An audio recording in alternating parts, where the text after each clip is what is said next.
सामान जो हमारा पड़ा था उसको जाके तरनोल थाने ले गए हैं। तो मैं वादे बता रहा हूँ, वादे कि सब सुन लो, सामान वापस करो, जो जगह बताई है वहां पे जलसे के लिए सामान लगाने दो, वरना मैं सामान भी आके लगा लूंगा, जलसा भी मैं कर लूंगा। और उसके बाद ये तरनोल थाने वाले तुम्हें जो हुक्म दे रहे हैं ना तुम्हारे बाबे, वो बाबे सुन लें कि उसके बाद मैं तरनोल थाने जाऊंगा ये सामान लेने के लिए।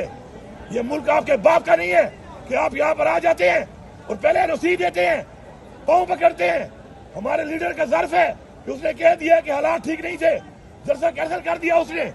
अपनी दी हुई रसीद के बाद ड्रामे करते हैं आप। ये मुल्क आपके बाप का है और मैं आपको अब दिखाऊंगा कि आप इजाजत अब दो या ना दो, ये जलसा भी होगा।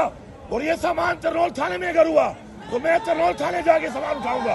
ये मेरा वादे पैगाम है, पूरी कौम सुन ले, सबने आना है।